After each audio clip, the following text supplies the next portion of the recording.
El Evangelio de Juan, capítulo 21 del Evangelio de Juan.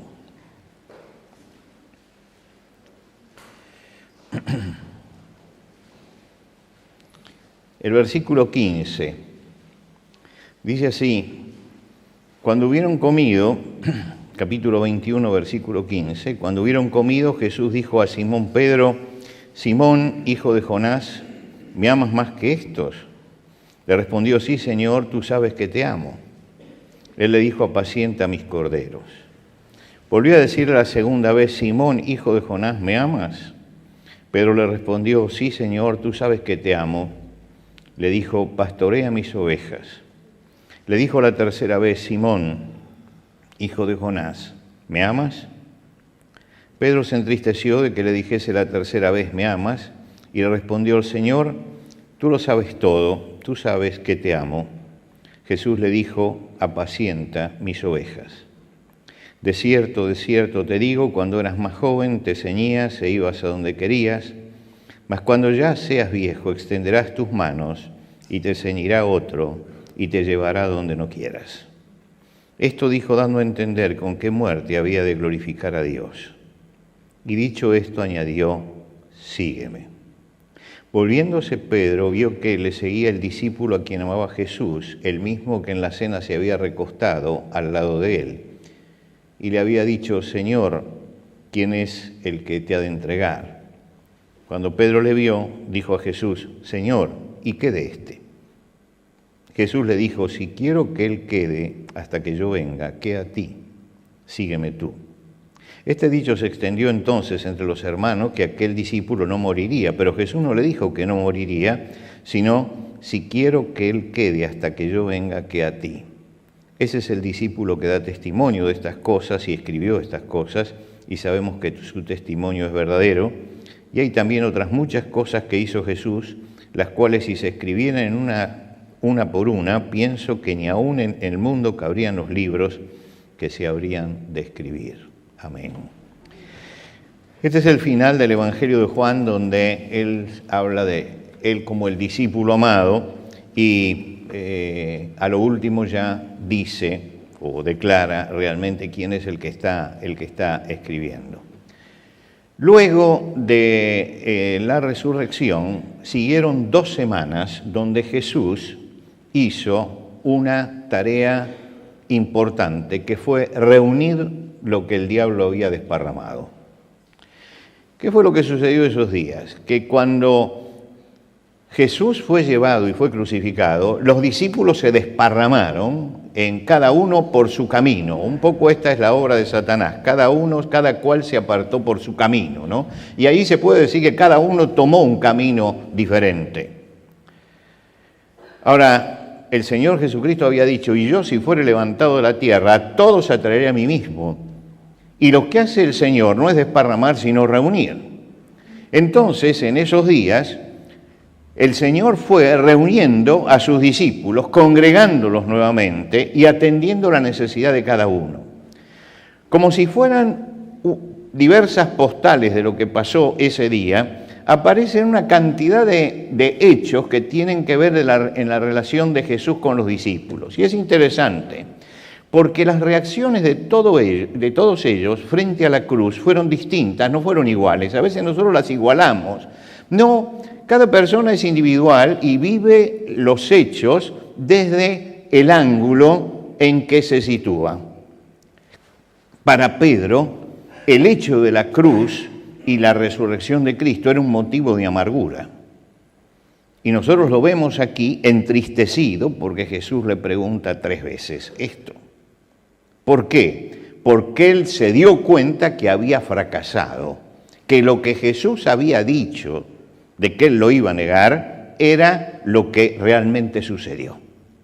Y ya cuando lo negó y canta el gallo, dice que saliendo lloró amargamente. Ahí empezó la amargura de él, que se prolongó.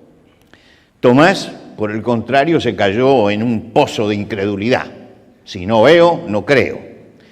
Los del camino a Emaús iban con tristeza y con frustración. María Magdalena con desconsuelo y resignación frente a todo esto. Estoy buscando el cadáver, que me lo den. Quiere decir que cada uno vive las situaciones en una forma diferente. Cada uno lo encaró y sintió el impacto en una forma diferente.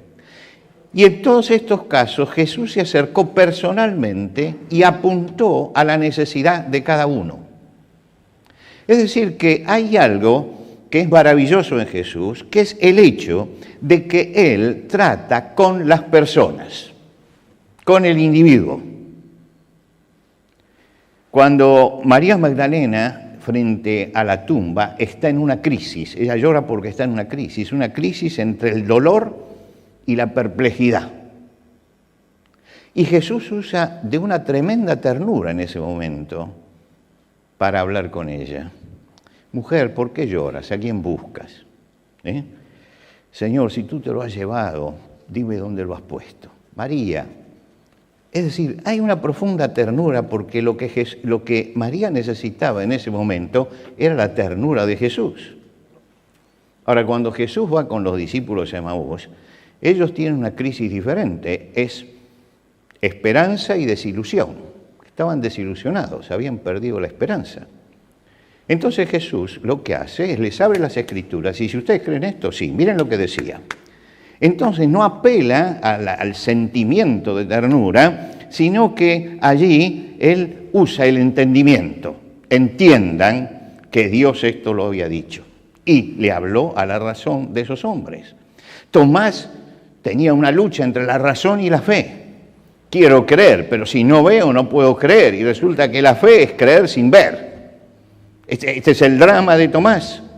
Y entonces dice, si no viere en sus manos la señal de los clavos y metiere mi dedo en su costado, porque no solamente le bastaba ver, sino que quería tocar también, entonces voy a creer. Y Jesús llega y entonces ahí le presenta la evidencia. Bueno, acá está, toca. Y con Pedro, que tiene una crisis entre la fidelidad y la traición, ahí Jesús dialoga, le hace una serie de preguntas para que él vaya contestando, que son las que hemos leído ahora. Cada experiencia es única, como únicas son las personas. Cada uno necesita una respuesta personal. Y Jesús le dio a cada uno una respuesta personal de acuerdo a la situación en que estaba viviendo y a la personalidad de cada uno. Tenemos que entender que las experiencias espirituales no son todas iguales, son diferentes. A pesar de que todos llegamos siempre a lo mismo, que es a nuestra confianza en el Señor, las experiencias son distintas, son diferentes.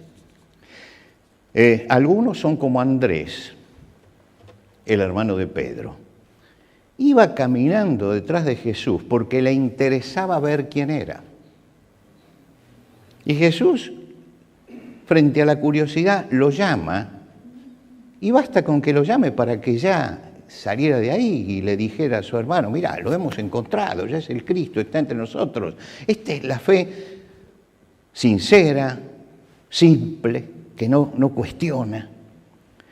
Pero otros como Natanael, cuando van y le dice a Andrés, hemos hallado al Mesías, dice, ¿y de Nazaret puede salir algo bueno? Este ya es el que cuestiona. Y Jesús tiene que acercarse a él y le dice, cuando estabas debajo de la higuera te vi porque eres un judío, así dice, Rabí, tú eres el Hijo de Dios. Este había que tratarlo de otra forma. Y algunos, como a Saulo de Tarso, hay que tirarlo del caballo, porque si no lo tiramos del caballo no pasa nada. Piense usted que hay una gama de situaciones. ¿Cómo llegamos? Y bueno, hay quienes llegan simplemente, que llegan fácilmente. Y hay otros al que le cuesta mucho. Y hay otros, como yo, que me tienen que tirar del caballo. Y si uno no tiene ese shock, ¿no? El extremo racionalismo nos lleva a alejarnos de la fe. Pero Dios actúa con cada uno en una forma diferente y tenemos que entender que así como somos todos distintos, nuestra experiencia de fe también es distinta. Y nuestra forma de llegar al Señor también es distinta. Y el Señor sabe trabajar con nuestra individualidad. Nos trata como personas. Por eso Jesús estaba con la multitud y entraba en la ciudad de Jericó, y cuando entra en la ciudad de Jericó está toda la multitud que lo lleva y que lo aclama, y él se para y le dice, Zaqueo, desciende, la persona. Está con la misma multitud allí en Jericó, y saliendo de Jericó, la multitud está gritando y él escucha a Bartimeo, el ciego, y lo llama. Es decir, Jesús está pensando en la persona. Yo cuando veo a los políticos que se deslumbran por las multitudes y se olvidan de la persona, que nos hablan de macroeconomía. ¿Qué me importa a mí la macroeconomía? La microeconomía de la billetera en el bolsillo es el problema. Entonces, Jesús se da cuenta de esto, Él conoce lo que hay en el hombre y por eso se acerca y pasa por encima de la multitud para hacer esto. Y se para cuando está yendo a la casa de Jairo, presionado por la multitud, porque una mujer tocó su manto y necesita de él. Es la individualidad. Y por encima de las circunstancias. Fíjense ustedes, en Getsemaní, Jesús lo están prendiendo, te lo están llevando. Y en ese momento le sanan la oreja al siervo porque había sido herido. Y está clavado en la cruz y escucha el clamor del ladrón que está al lado. La persona tiene valor individual para Jesús. Para la sociedad nosotros somos un número.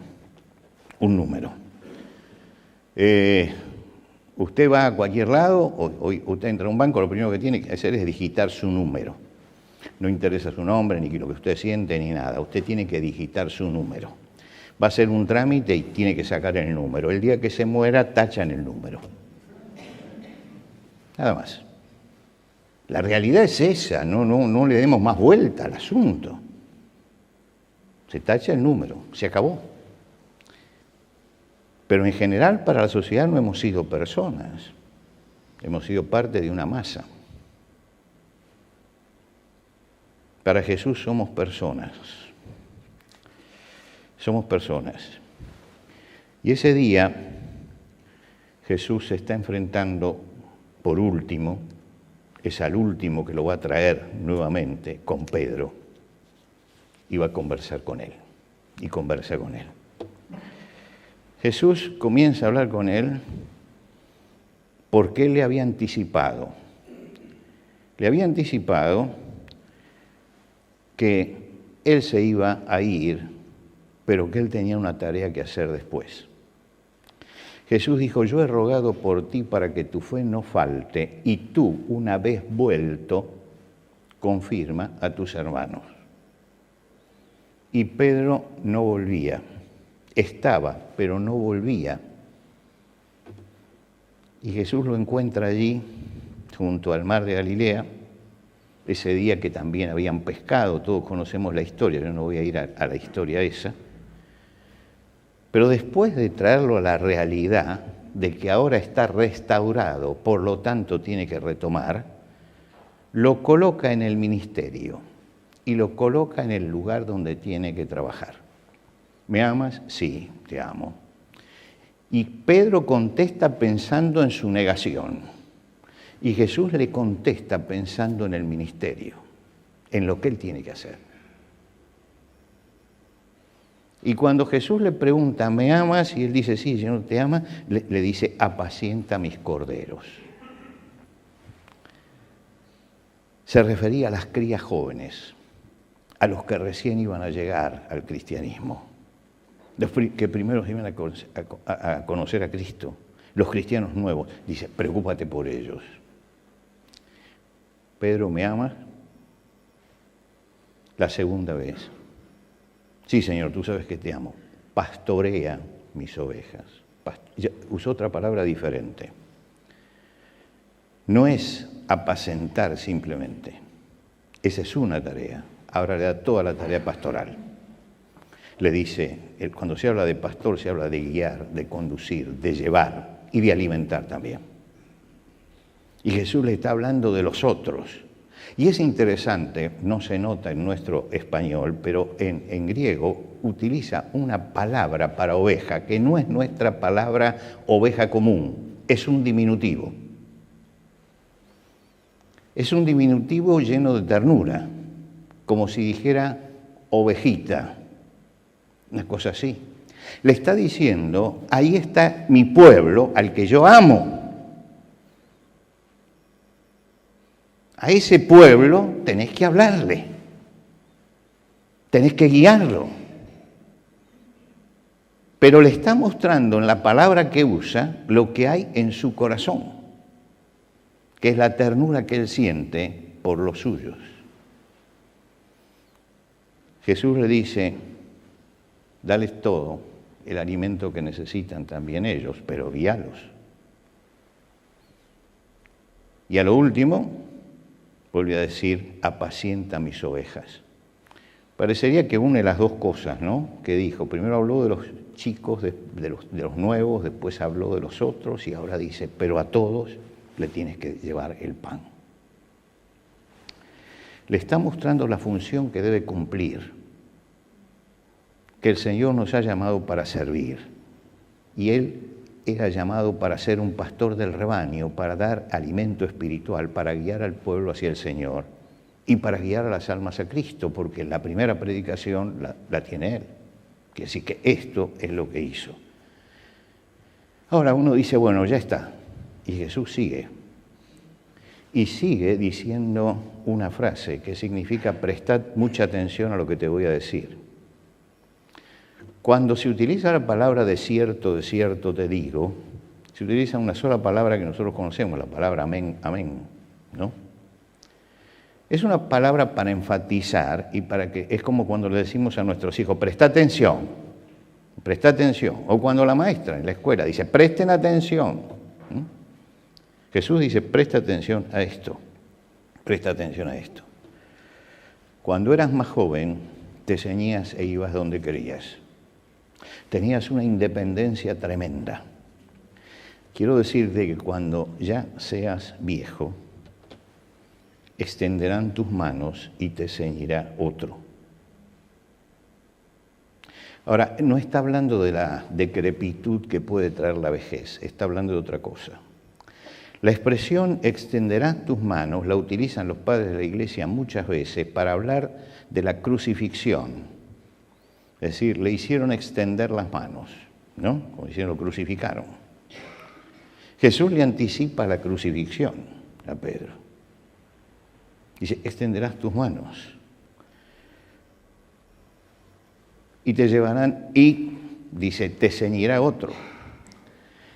Cuando el que tiene túnica va a caminar, levanta la túnica y se la ata a la cintura. ¿Para qué? Para poder caminar bien, porque si no, no puede acelerar el camino. Eso es ceñirse. Ahora dice, hasta ahora te ceñías y decías, vamos, y ibas. Va a llegar un momento que otro te ceñirá, otro te va a atar y otro te va a colocar allí. ¿Acaso no dijo Pedro, si fuera necesario morir contigo, estaba dispuesto? Pues si está dispuesto, ahí está. Esto nos aclara Juan, dijo, dando a entender con qué muerte había de glorificar al Hijo de Dios. La Biblia no habla específicamente de la muerte de Pedro, pero sí la historia habla de la muerte de Pedro, que murió crucificado en un momento de persecución y que la tradición o la leyenda dice que se hizo crucificar cabeza abajo. Pero esto pertenece a la leyenda tal vez, ¿no? Pero el hecho de que fue crucificado es un hecho histórico. Usted sabe que la historia es un poco una mezcla de verdad y fantasía, siempre, siempre. 30 años después, Pedro escribe su carta. Y 30 años después, él dice en su carta, sabiendo que en breve debo abandonar el cuerpo, como nuestro Señor Jesucristo me ha declarado. Quiere decir que él tenía conciencia. Durante 30 años, él supo que su fin era la cruz. Y durante esos 30 años, él estuvo predicando y trabajando y escribiendo, y cuando llega el momento que escribe esta carta, ya siente que está en el momento final y dice, sabiendo que en breve tiempo debo abandonar el cuerpo, como Jesús me dijo, en esa forma. Es el destino personal. Jesús trató con él también personalmente y le dijo su destino, porque es su siervo, y le traza un plan y le traza también el destino. Ahora, cuando Jesús termina de decir esto, Pedro le mira a un costado y le dice, Señor, acá está Juan, ¿y a él qué le va a pasar? Y la respuesta de Jesús, la voy a poner en nuestro lenguaje de hoy, es, ¿qué te importa? Eso fue lo que le dijo Jesús, ¿qué te importa? Ese no es un asunto tuyo, es un asunto tuyo.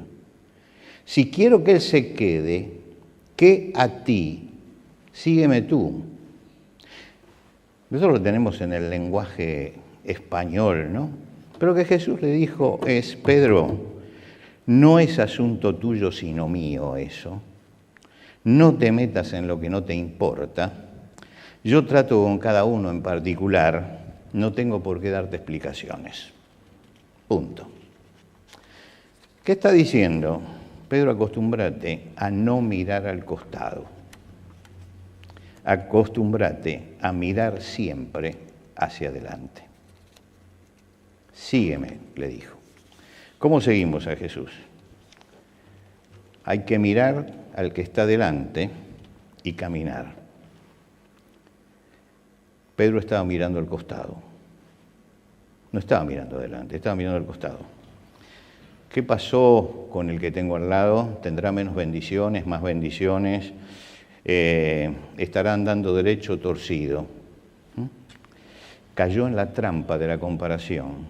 La trampa de la comparación. Es una trampa la comparación. No es la primera vez que Pedro mira al costado, ¿eh? Cuando caminó sobre el agua, fue mirando a Jesús, pero cuando miró al costado, empezó a hundirse porque empezó a mirar la tormenta y el viento. Y Jesús dice, hombre de poca fe. El hombre de fe, en medio de la tormenta, camina hacia adelante mirando al Señor. Camina hacia adelante mirando al Señor. No mira hacia el costado. Y en este momento él vuelve a caer en el mismo error. Mira para el costado, para pensar qué va a pasar con los que están alrededor. Y cada vez que miramos al costado, caemos en la trampa de la comparación y posiblemente nos llenemos de amargura. ¿Por qué? Porque él tiene lo que yo no tengo. ¿Por qué el Señor le da a él la bendición que a mí no me da?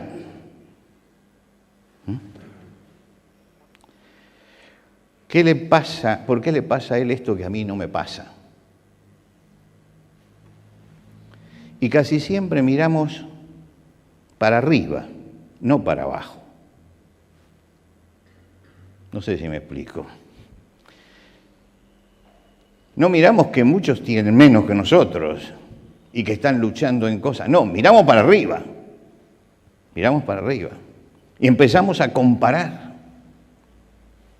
Cuando empezamos a comparar y le preguntamos al Señor, el Señor dice, ¿qué te importa?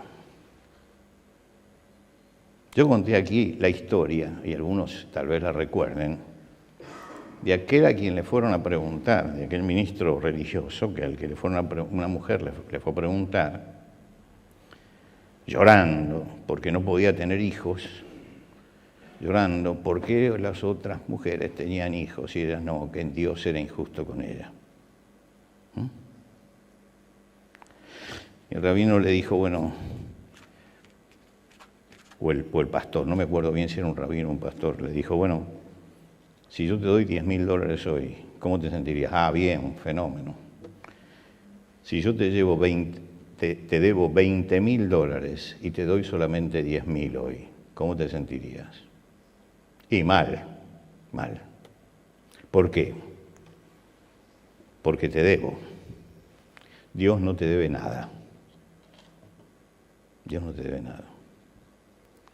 Y esa es una cosa que tenemos que aprender, ¿no? Que Dios no nos debe nada. No nos debe nada. Como no nos debe nada, no podemos reclamar lo que está al lado. No podemos. Yo sé que muchos no pueden evitar la comparación. Y le voy a dar un consejo. Cuando usted compara, mire para abajo. No mire para arriba. Mire para abajo. Mire para abajo. El Señor nos ama a todos por igual, pero trata a cada persona en particular. Tenemos la tendencia a comparar y sentirnos mal.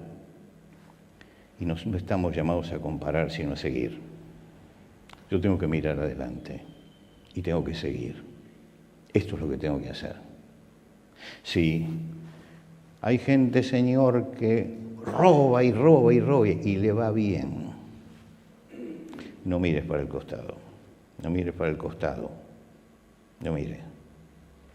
Dios sabe lo que va a hacer también con eso. Uno tiene que mirar y mantener su conducta, y mantener sus principios, y mantener sus valores. Y el mundo cambia, y los valores revientan. Yo sigo al Señor y mis valores son eternos, y eso lo tenemos que repetir todos los días.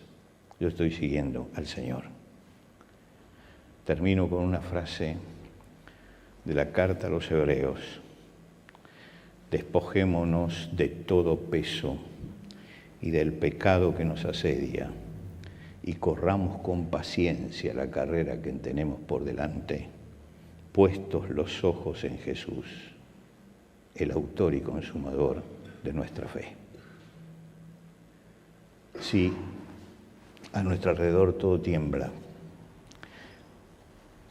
Como decía Asaf, a los malos le está yendo bien. Y yo estoy luchando todos los días por sobrevivir. Puestos los ojos en Jesús, el autor y consumador de la fe. Cuando yo pongo los ojos en el Señor, camino hacia adelante. Cuando miro al costado me amargo. Nosotros cantábamos un coro que decía, seguirte solo a ti, Señor, y no mirar atrás. Le voy a hacer una modificación. Y no mirar atrás, ni tampoco al costado, a ningún lado. Mire siempre para adelante. Nos ponemos de pie. Padre, te agradecemos esta mañana al llegar a la presencia tuya porque tú nos amas con un amor individual y porque tratas con cada uno de nosotros en una forma diferente. Y porque, Señor, tú sacudes nuestra vida de una forma o de otra, pero para ti cada uno es una oveja y tiene un nombre, y tú nos conoces por nombre. Nos identificas, Padre. Formamos parte de un rebaño, pero tenemos individualidad. Y te damos gracias por ese amor de Jesús que nos mira, nos conoce, nos llama por nuestros nombres y nos da aquello que necesitamos. Y te rogamos, Padre, que podamos poner los ojos en Jesús, el autor y consumador de nuestra fe, y no mirar al costado ni mirar atrás, sino ir siempre hacia adelante. Señor, gracias, porque tú le dijiste a los discípulos, yo voy delante de vosotros, y sigues estando delante nuestro, y te seguimos. Señor, ayúdanos a mantener la mirada fija puesta en ti, y a no mirar, Señor, a nuestro alrededor. Te pedimos, Señor, que esta semana, en todo lo que hagamos y en todo lo que digamos, podamos honrar tu nombre como cristianos y podamos vivir santamente como debe ser la conducta de un hijo tuyo. Te pedimos esto por Cristo Jesús. Amén.